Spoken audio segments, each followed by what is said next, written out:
dice, hace cuántos años que yo te puse en mi viña, que yo te atraje hacia mí y no hay fruto.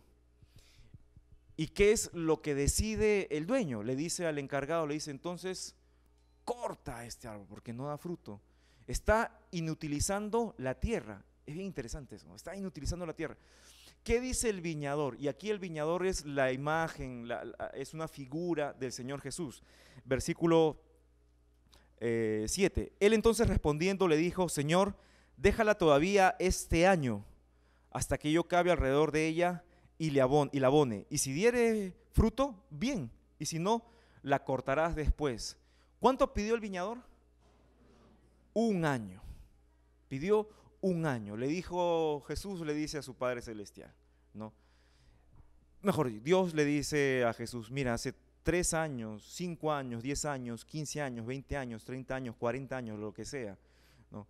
Que Martín Torres fue atraído hacia mí, que yo le he dado toda la estructura de la plataforma, le he dado mi palabra, le he dado el Espíritu Santo, le he dado la comunión de los hermanos de la iglesia, le he dado mensajes los domingos, le he dado mensajes para aquellos que gustan de escuchar mensajes en la radio, en la televisión, le he dado esos mensajes en la radio y la televisión, muchos de ellos tremendos, espectaculares, ¿no?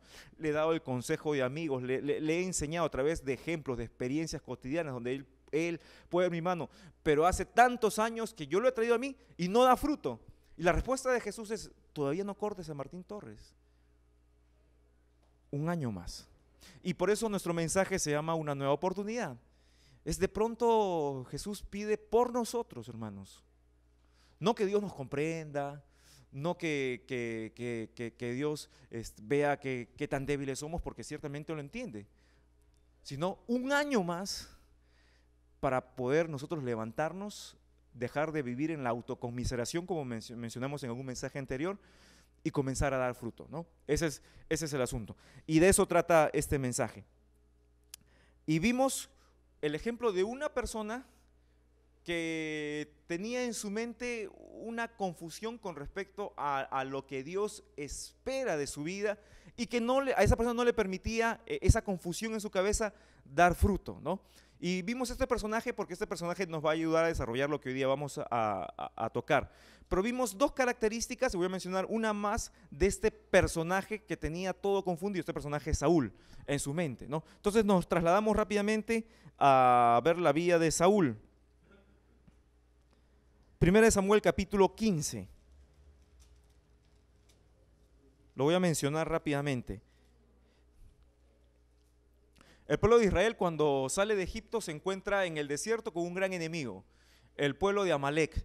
Amalek lo atacó cobardemente, se puso en el camino, no lo dejó avanzar y así simplemente porque quiso se fue en contra del pueblo de Dios.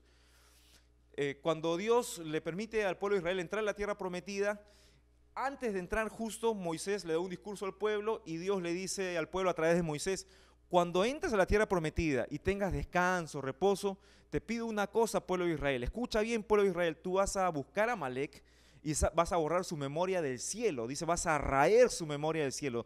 No va a quedar nadie de ellos. Pasaron muchos años, ¿verdad? Pasaron muchos años. Estamos hablando de que pasó la época de Josué, la época de los jueces, y llega Samuel, el último juez, llega el periodo de la monarquía, donde Saúl llega a ser el primer rey en toda la historia de la monarquía judía. Llega ahí Saúl y Dios le llama a Saúl y le dice, Saúl, quiero que vayas y destruyas a Amalek. Llegó el momento, ahora tú eres un general, eres un valiente. Todo el pueblo está organizado, ya el pueblo de Israel está establecido aquí en la tierra prometida, no es tributario de nadie, ya no tienen ningún otro conflicto que resolver, entonces yo quiero que vayas y destruyas a Amalek. Y va Saúl, efectivamente, según nos narra 1 Samuel 15, convoca a todo el ejército, se enfrenta a Amalek, pero no destruye a todo Amalek. La orden de Dios es destruye hombres, mujeres, niños, ancianos, incluso los de pecho, madres gestantes, mata a todo el mundo. ¿Te acuerdas que yo mencioné, y no es un tema para debatir, ¿no? Pero qué tal crueldad de Dios? Mira, esta es una figura en realidad de que Dios no tolera ni un ápice el pecado en nuestras vidas. No puede haber que por ahí tenemos la idea de ponerle sentimentalismo al pecado, ¿no? Y decir, no, pues no puede ser tan malo. Pero pero Dios comprende pues que yo tengo mis debilidades, yo tengo mis necesidades. No hay medias tintas con el pecado. Dios al pecado le llama pecado y punto. Una de las grandes diferencias entre la psicología y la Biblia es de que la psicología anda llamando o etiquetando como problema lo que Dios llama pecado. En el libro de Jeremías, acompáñame un ratito a Jeremías, sí, capítulo 6, desde el versículo 13. Dice, porque desde el más chico de ellos hasta el más grande, cada uno sigue la avaricia, y desde el profeta hasta el sacerdote, todos son engañadores, la condición espiritual de la nación, ¿no? Versículo 14, y dice, y curan la herida de mi pueblo con liviandad, diciendo paz, paz, y no hay paz. Y Dios se refiere a aquellos, menciona en el versículo anterior, sacerdotes, profetas, sacerdotes, gente que tenía que declararle a la gente su condición. ¿Y qué habían hecho estos hombres? De pronto ya no existía pecado en el pueblo, en la vida de las personas. Venía una persona, tengo un problema, venía una persona y decía sus síntomas, ¿no? No, que yo le saco la vuelta a mi mujer, ¿no? Y le saco la vuelta a mi mujer porque mi mujer me trata mal y no me cocina. Entonces, como yo me voy a la calle y conocí una señora que me cocina bien y encima es bonita, entonces yo ya, tú sabes que yo soy hombre, la debilidad, ¿no? Una miradita, otra miradita, y se hizo de noche y no había luz ahí en la casa, entonces no tenía televisión, entonces me sirvió más comida y yo la verdad que ni me di cuenta, ¿no? Pero no puede estar tan mal, ¿no? ¿Y qué decían estos sacerdotes? No te preocupes, eso no es tan malo en realidad. Ahí lo que se necesita es terapia en el matrimonio. Se olvidaron pues del pecado. Tú no tienes un pecado, tú tienes un problema. Lo que pasa es que tú tienes problemas de aceptación, ¿no? Entonces, en base a tus problemas de aceptación, es que tú tratas de probar con diferentes mujeres a ver con cuál de ellas te recibe. El problema en realidad también es de tu esposa, porque ella no te acepta tal como eres. Y es increíble cómo de pronto se envuelve todo eso con argumentos tan convincentes, en lugar de decir, sabes que tú eres un pecador y lo que tú estás haciendo es pecado de infidelidad, y la Biblia dice que los adúlteros no heredarán el reino de Dios, punto. Pero la psicología no dice eso. Y yo respeto todas las profesiones, ¿no? Y respeto la psicología, pero cualquier persona que diga algo en contra de lo que Dios dice o diferente a lo que Dios dice no puede ser recibido bien.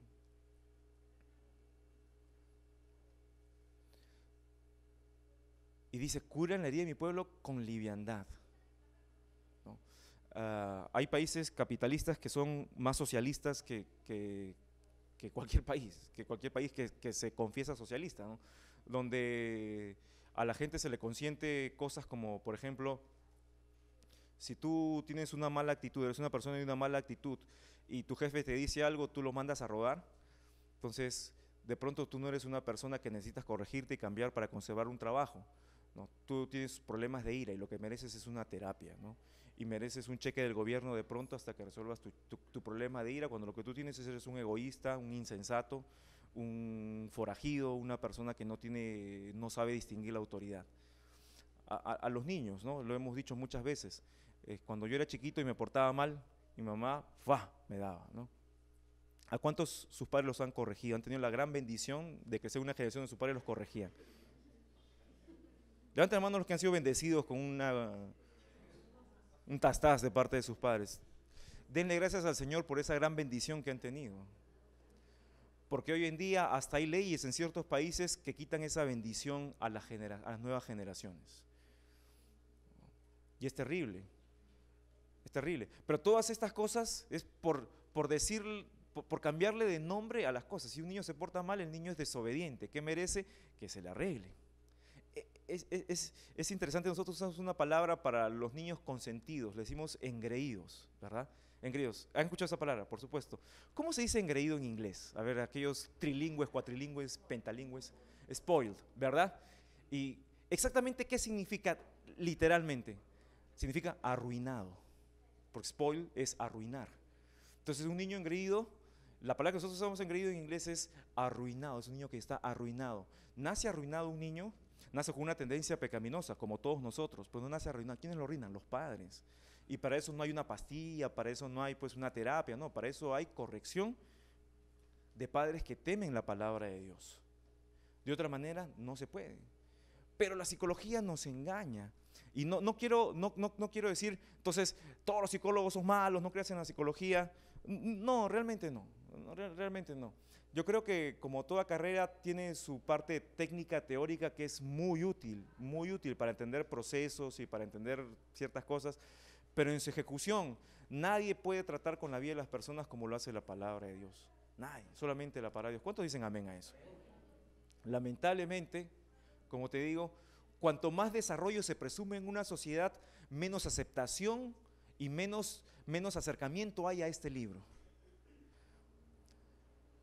Entonces hay que tener mucho cuidado, porque esas confusiones que vienen a nosotros son las que le pasaron a Saúl, ¿no? Y vimos 3 cositas que él tuvo en la cabeza. La primera cosa es que minimizó su pecado. Él desobedeció, no mató a todo lo que Dios le dijo que mate, porque Dios, recuerda, Dios no tolera ni un ápice de pecado. No es que con Dios vienes negociando y más a él, no, Dios no tolera ni un ápice de pecado.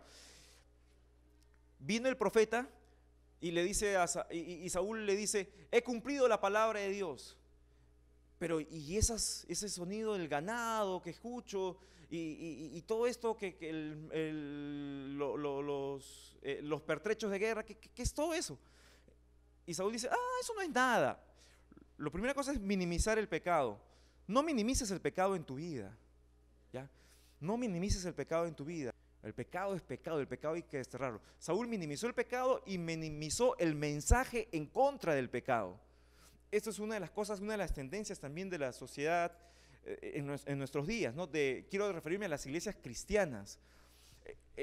Las iglesias están acostumbradas ahora a mensajes positivistas. Y por cierto, aquí en Raíces y Alas predicamos mensajes muy positivos también. Y me encanta a mí alentar a las personas, porque la palabra de Dios tiene un tesoro de promesas y frases y mensajes alentadores para nosotros, ¿no? Como que el Señor nos ha hecho obras maestras, que somos campeones en el Señor, que en Cristo somos más que vencedores, todo lo puedo en Cristo que me fortalece, correcto.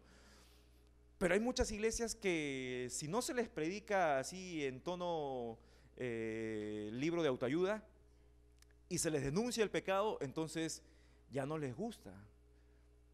¿Por qué este tipo me va a hablar del pecado? Pecado es para gente retrógrada. La nueva teología tiene otra perspectiva del pecado. Oye, pecado es pecado. El problema es que mucha gente minimiza el pecado y minimiza mensajes contra el pecado. No se debe minimizar ni el pecado ni el mensaje de Dios contra el pecado. Si tú minimizas el pecado de Dios contra el pecado, lo que va a pasar es que la generación que viene tras de ti va a abrazar ese pecado más que tú y no lo va a abandonar. Porque lo que una generación no combate, la siguiente generación lo abraza. Es una regla. Y si nosotros no combatimos ahora el pecado, y si tú minimizas el mensaje contra el pecado y minimizas el pecado en tu vida, lo más probable es que los que vienen después de ti van a estar hundidos, revolcados en ese pecado. Segundo problema de Saúl: disfrazó de piedad su carnalidad. ¿Te acuerdas que hablamos de eso también, no? Dijo, no, pero Samuel, tú tienes que entender que el pueblo ha perdonado al rey, ha perdonado al ganado con buenas intenciones, porque vamos a hacer ahorita un culto de alabanza y adoración. Hemos invitado pues a los más grandes cantantes de la música cristiana, hemos hecho del gusto cristiano, vamos a hacer aquí, no, mira, hemos preparado un montón de altares y hoy día vamos a entregar unos sacrificios que caramba, lo vamos a grabar en video para que las generaciones vean cómo se ofrecen sacrificios al Señor de verdad. Oye, pero el proceso, recuerda esto dijimos, para Dios el proceso es tan importante como el resultado. Y Samuel le dice a Saúl, ¿se goza Dios en los sacrificios como en el prestar atención, como en obedecer? No es, si sale esto, yo lo voy a dar para la gloria de Dios. No, pero ¿y cómo lo vas a hacer? ¿El cómo también es para la gloria de Dios? ¿O el cómo es para la gloria de quién? Y la última cosa que no mencioné el domingo pasado es que Saúl llegó a convencerse de que sus puntos de vista tan equivocados eran correctos, ¿no? Vamos a 1 Samuel, por favor, capítulo 15, versículo 19. Dice, ¿por qué pues, palabras de Samuel, no has oído la voz de Jehová, sino que has vuelto al botín perdón, sino que vuelto al botín han hecho lo malo ante los ojos de Jehová. Saúl le dice, pero estás mal, no es correcto, no estás procediendo bien, no estás pensando bien, no estás actuando bien. Y sin embargo, ¿qué es lo que responde después de que Saúl le ha explicado de muchas formas? Perdón, Samuel le ha explicado, ¿qué es lo que responde Saúl? Versículo 18, perdón, 20. Y Saúl respondió a Samuel, no, dice, antes bien, he obedecido la voz de Jehová y fui a la misión que Jehová me envió y he traído a Agag, rey de Amalec, y he destruido a los amalecitas. O sea, él insistía, no, decía, yo he hecho bien. ¿Sabes?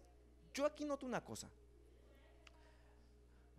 Saúl de verdad creía que había hecho bien. Es increíble cómo nosotros, de tanto consentir la confusión en nuestra cabeza, tanto consentir el pecado en nuestras vidas, se nos forma un callo tan grande en la mente y en el cerebro, ¿no?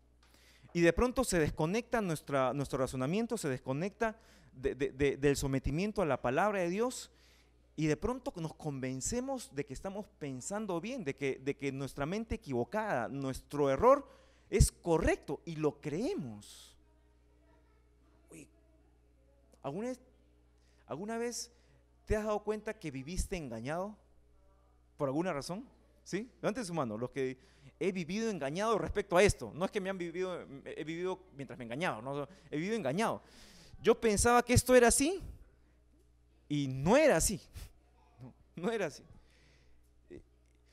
Pero sinceramente lo hemos creído, ¿no? Por tanto tiempo. Vamos a una cosa muy sencilla. Antes de conocer nosotros la palabra de Dios, no pensábamos que todo lo que tenía que ver con Dios era una tontería.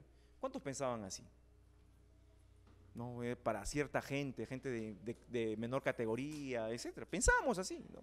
Pero cuando vinimos a la palabra de Dios nos dimos cuenta que vivíamos equivocados. Es que para nosotros los seres humanos es tan común vivir engañándonos y sin embargo pensar de que estamos en lo correcto. Cuando venimos al Señor, sobre muchas cuestiones espirituales, sobre muchas cuestiones prácticas en la vida cotidiana, pasa lo mismo. Nosotros pensamos que es así y de verdad lo creemos. Como digo, a veces hasta le ponemos versículos, lo fundamentamos doctrinalmente, pero no es así. Pero Saúl vivía así engañado.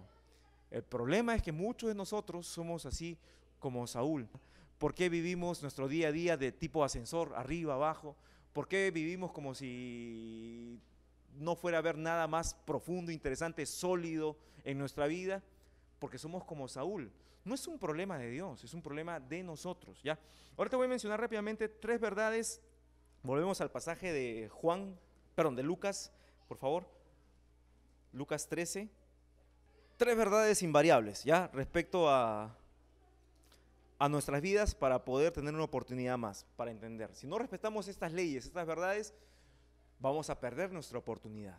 ¿Ya? Recuerda, el Señor Jesús está, dale un año más, dale un tiempo más, ¿no? Vamos a ver. Primera verdad, la falta de arrepentimiento te mata.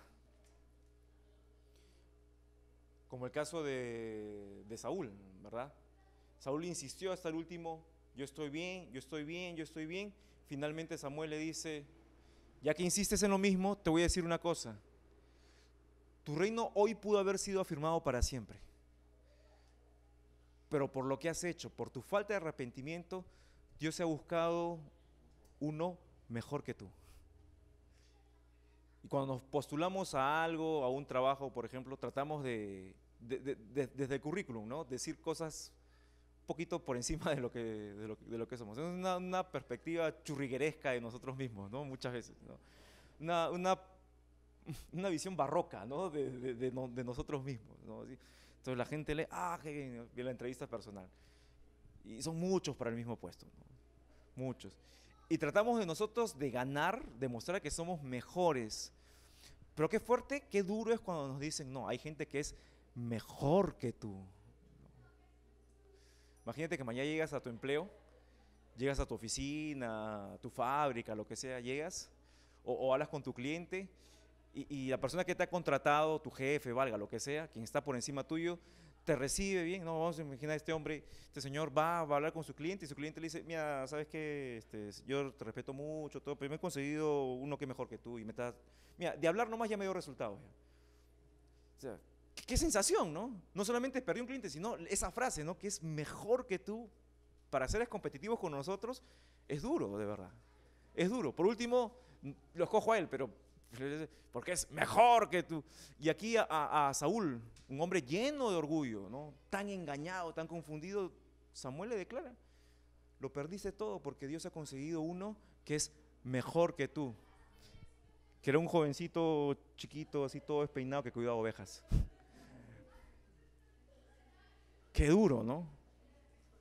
Yo he escuchado en consejerías matrimoniales donde esposas me han dicho argumentos pues que yo escucho, digo, bueno, me dicen: mi esposo me ha sacado la vuelta y todavía con una mujer toda fea, toda horrible. Bueno, fuera que fuera más bonita que yo.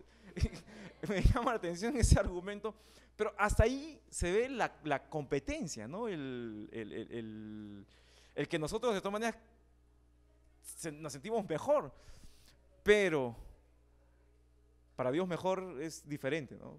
Uno mejor que tú. Todos tenemos algo de qué arrepentir. ¿De qué te arrepientes en esta mañana? Ahorita, no de mi pasado, pero gracias a Dios, no. ¿De qué pecado que tienes ahí en tu vida ahorita te arrepientes? ¿O tendrías que arrepentirte?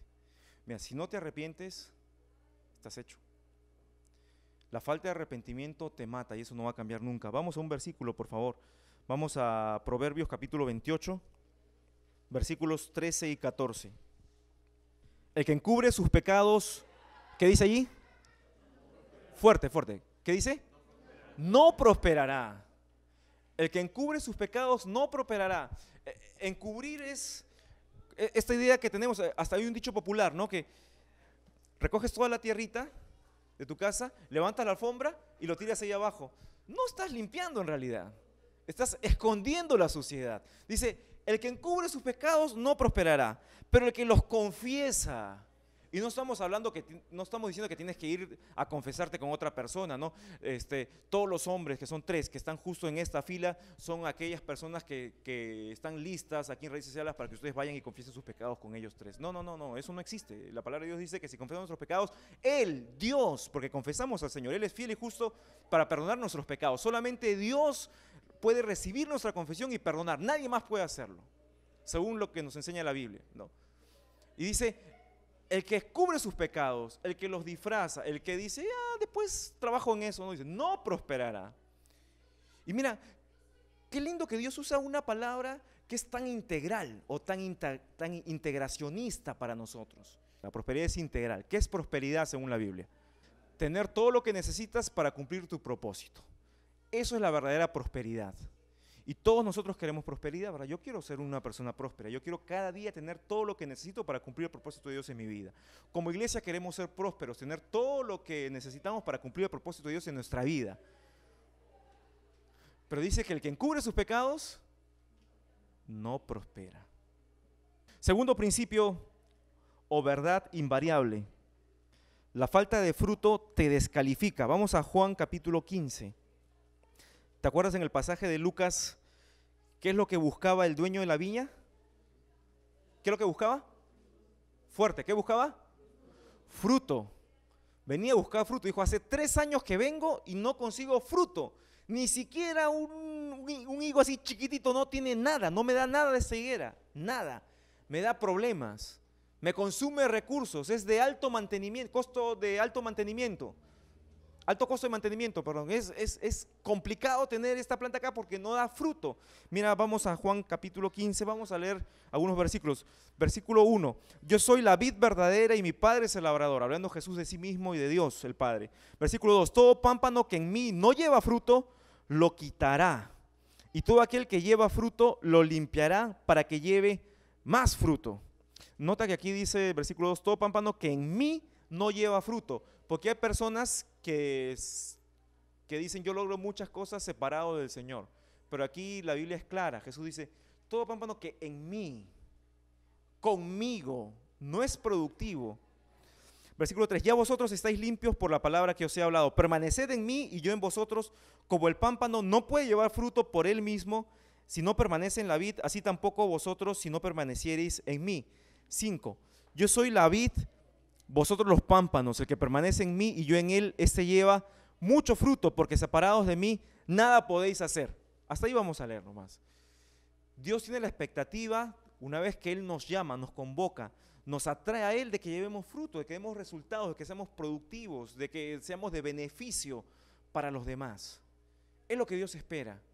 Ahora, la falta de fruto nos descalifica dentro del ministerio, dentro de los planes del ministerio de Dios. ¿Hace cuánto que no das fruto tú? ¿Hace cuánto que no das resultado? Bueno, tú me dirás, ¿pero a qué se refiere con fruto? Bueno, hay un montón de cosas que nos dice el Nuevo Testamento respecto al fruto. Por ejemplo, el fruto es el carácter, ¿no? Dice Pablo, el fruto del Espíritu es amor, gozo, paz, paciencia, benignidad, bondad, fe, mansedumbre, templanza. 9 características de un solo fruto, es el carácter cristiano. Hay esa evidencia en nosotros, hay amor en nosotros, hay gozo, hay paz, hay mansedumbre, templanza, pero también fruto es el resultado de nuestra vida, de nuestro carácter en personas que se acerquen al Señor. Es un fruto también. Fruto es cómo mi vida produce que otros sean atraídos al Señor. Y el año pasado que estuvimos hablando en el tema de las misiones, establecimos, ¿no?, por la palabra de Dios, de que no necesitamos irnos al fin del mundo para considerarnos misioneros o llevar la palabra de Dios, porque nosotros estamos aquí para hacer discípulos. Eso es fruto. Pero dice aquí la Biblia que el que no lleva fruto es cortado. Entonces la falta de fruto te descalifica. Y un último elemento es la falta de cambio te elimina. Mira, Saúl recibió de parte de Samuel un mensaje de: has desobedecido. Dios no se complace en los resultados, sino también en el proceso. Tienes que cambiar, Saúl. Le dijo Samuel al final a Saúl: si hubieses cambiado esto, hoy hubiese sido el día en que tu reino se hubiese prorrogado y tu prole para siempre. La casa de Saúl, su descendencia hubiese sido firme en la monarquía de Israel para siempre. Pero lamentablemente tú no te arrepientes, tú no cambias, porque la falta de cambio nos elimina. Dios le dice: Dios entonces te ha eliminado. Ya no, ya. Se ha cogido a alguien mejor. Es increíble, la otra vez, creo que ayer conversaba con Rodrigo, esta semana estuve pensando mientras repasaba un poco el mensaje, ¿no? Estuve pensando en mi vida y en muchas personas, algunos de ustedes, que no la han tenido fácil en la vida. Y yo pensaba en este grupo de personas, ¿no? Yo decía, es increíble cómo hay personas que no la tuvieron fácil en la vida y a punta de fuerza, de energía, salieron adelante, ¿no? Y se enfrentaron pues a dificultades como problemas financieros, como, no sé, problemas de menosprecio, dificultades de diferentes índoles, pero no se amilanaron y siguieron adelante, ¿no? Yo quiero felicitar a esas personas, de verdad. Quiero felicitar a esas personas porque han salido adelante de una manera increíble. No la han tenido fácil y sin embargo muchos, no quiero decir han llegado lejos, están llegando lejos porque todavía estamos aquí, ¿verdad? Amén. Y todavía hay mucho más por llegar y por alcanzar. Y cuando estas personas incluso miran y han tenido hijos y ven que sus hijos, no, gracias a Dios, no tuvieron que pasar eso, uno se siente satisfecho, ¿no? Yo no la tuve fácil, pero no me di por vencido, y eso es algo lindo, ¿no? Dios nos llama a no darnos por vencido, no tirar la toalla, y no tiraron la toalla, siguieron adelante y ven que sus hijos, gracias a Dios, la tuvieron más sencillo y están saliendo adelante, y uno se siente satisfecho. De repente uno no alcanzó todo lo que quiso, pero se siente satisfecho de que sus hijos lo van logrando, ¿no? Amén. ¿A cuántos les pasa esa situación? Muy bien, lindo. Pero te decía, reflexionaba porque se necesita mucha energía para salir adelante cuando uno la tiene fácil, de verdad. Se necesita mucha energía. No hay gente que está todo el tiempo ayudándote, que se sienta a tu lado y te consuela cuando estás llorando, cuando estás derramando lágrimas, o que te dice: no te preocupes, si te falta yo te doy. No es así. Eso no es verdad. Se necesita mucha energía, mucha fuerza. Pero sin embargo, en este grupo de personas hay una gran paradoja. Salen adelante a puñetazos, no se rinden ante nada, pero sucumben ante un cigarrillo, ante una película pornográfica o ante un vaso de licor. ¿Conoce gente así? Es una paradoja, ¿no?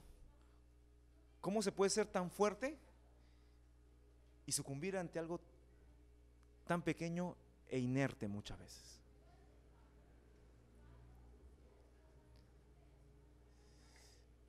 ¿Qué necesitamos entonces? Cambiar. Decidir a quién vamos a servir. Un momento muy poderoso en la vida es cuando tú decides a quién vas a servir finalmente.